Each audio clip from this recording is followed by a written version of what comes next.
Here beginneth a table of the chapters. The first chapter, of 4 degrees of Christian men's living, and of the course of his clepping that this book was made unto. The second chapter, a short stirring to meekness, and to the work of this book.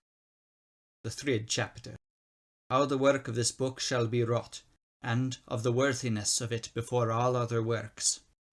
The fourth chapter, of the shortness of this work, and how it may not be come into by the curiosity of wit, ne by imagination.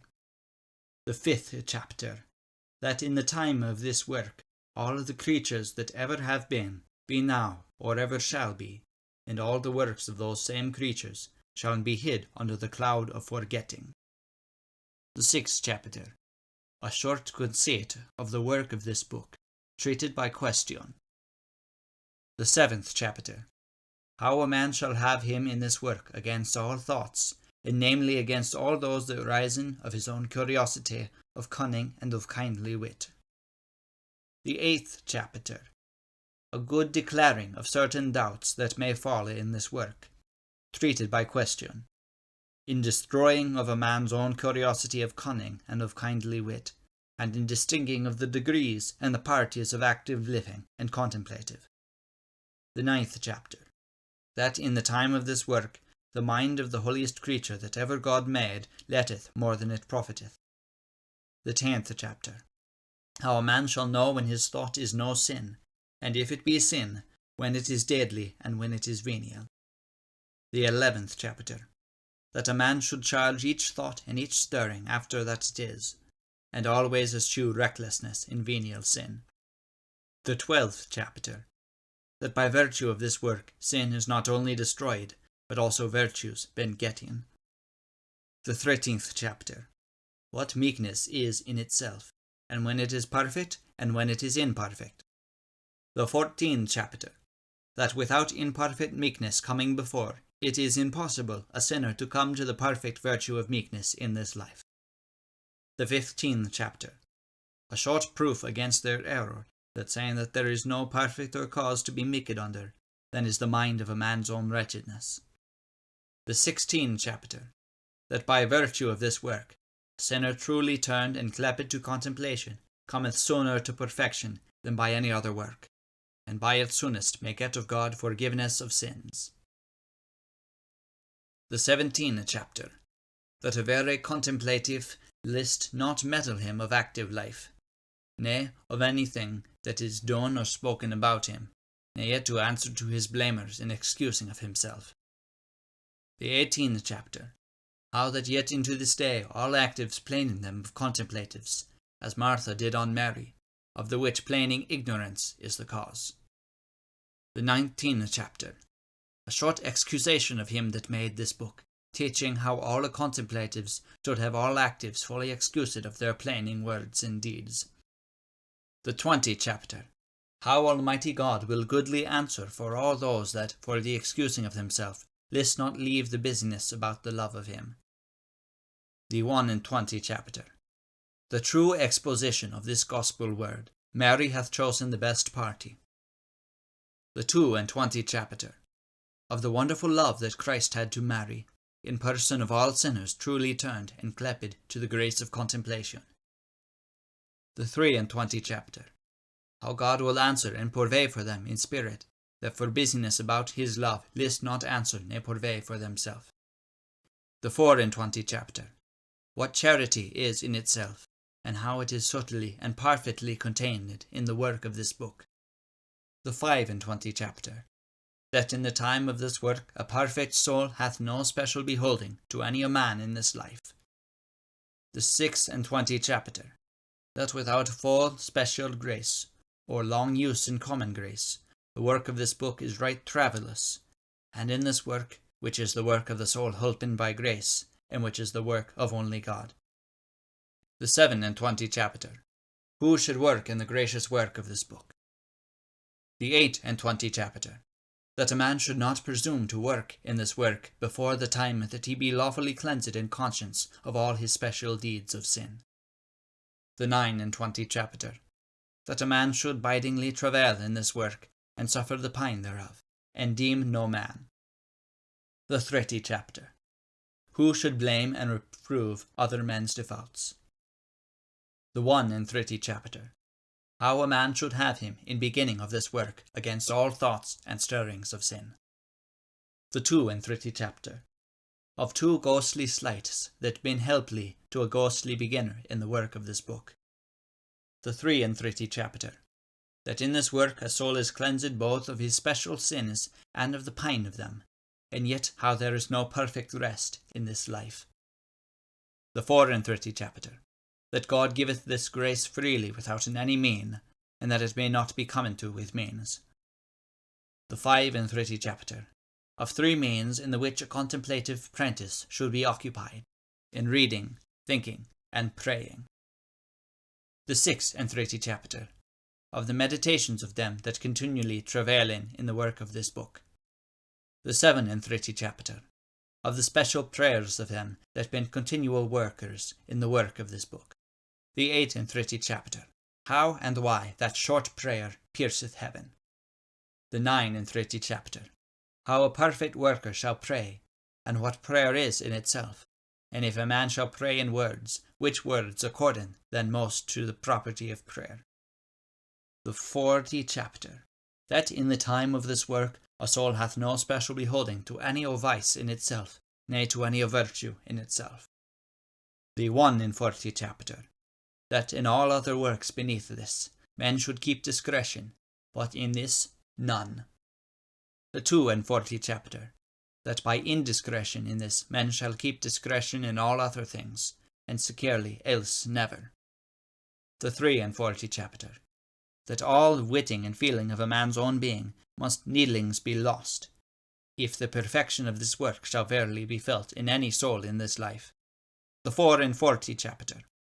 How a soul shall dispose it on the own party, for to destroy all witting and feeling of the own being. The 45th chapter.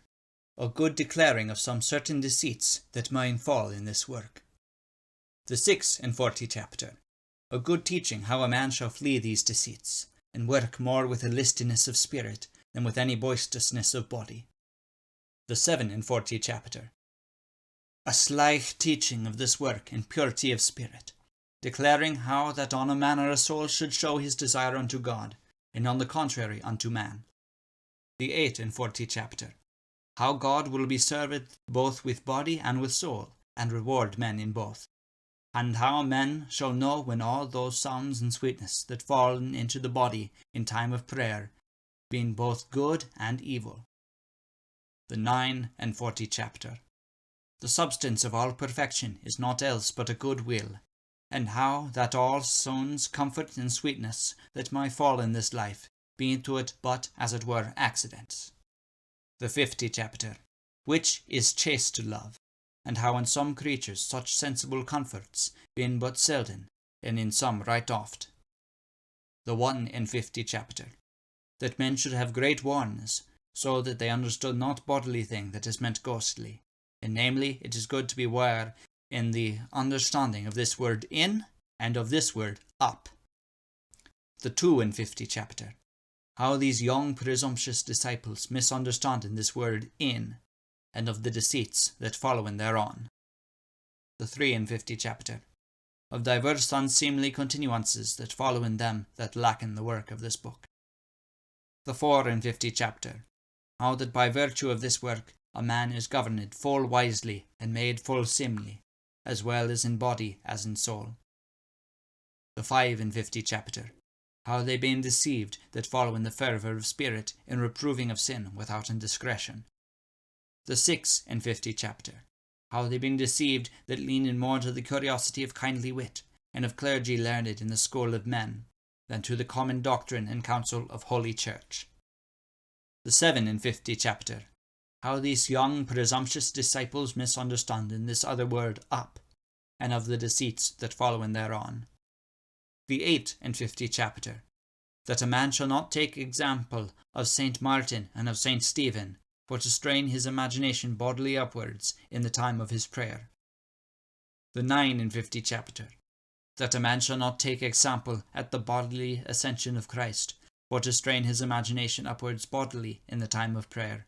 and that time stayed in body, these three shouldn't be forgotten in all ghostly working. The 60th chapter. That the high and the next way to heaven is run by desires, and not by passes of feet. The 61st chapter. That all bodily thing is subject unto ghostly thing, and is ruled thereafter by the course of kind, and not againstward. The 62nd chapter. How a man may wit when his ghostly work is beneath him or withouten him, and when it is even with him or within him, and when it is above in him and under his God. The 63rd chapter. Of the mights of a soul in general, and how mind in special is a principal might, comprehending in it all the other mights, and all those things in the which they work in. The 64th chapter. Of the other two principal mights, reason and will, and of the work of them before sin and after. The 65th chapter. Of the first secondary might, imagination by name, and of the works, and of the obedience of it unto reason before sin and after. The 66th chapter. Of the other secondary might, sensuality by name, and of the works, and of the obedience of it unto will before sin and after. The 67th chapter. That whoso knoweth not the mights of a soul and the manner of their working may lightly be deceived in understanding of ghostly words and of ghostly working, and how a soul is made a god in grace. The 68th chapter. That nowhere bodily is everywhere ghostly, and how our utter man clepeth the work of this book not. The 69th chapter. How that a man's affection is marvellously changed in ghostly feeling of this not, when it is nowhere wrought. The 70th chapter. That right as by the defailing of our bodily wits, we begin readiliest to come to knowing of ghostly things, so by the defailing of our ghostly wits, we begin most readiliest to come to the knowing of God, such as is possible by grace to be had here. The 71st chapter. That some may not come to feel the perfection of this work, but in time of ravishing, and some may have it when they will, in the common state of man's soul. The 72nd chapter. But a worker in this work should not deem ne think of another worker as he feeleth in himself. The 73rd chapter. How that after the likeness of Moses, of Bezaleel, and of Aaron, meddling them about the ark of the testament, we profit on three manners in this grace of contemplation, for this grace is figured in that ark. The 74th chapter. How that the matter of this book is never more read nor spoken, ne heard read or spoken, of a soul disposed thereto, without in feeling of a very accordance to the effect of the same work, and of rehearsing of the same charge that is written in the prologue. The 75th chapter. Of some certain tokens by the which a man may prove whether he be cleped of God who work in this work. And here endeth the table of the chapters.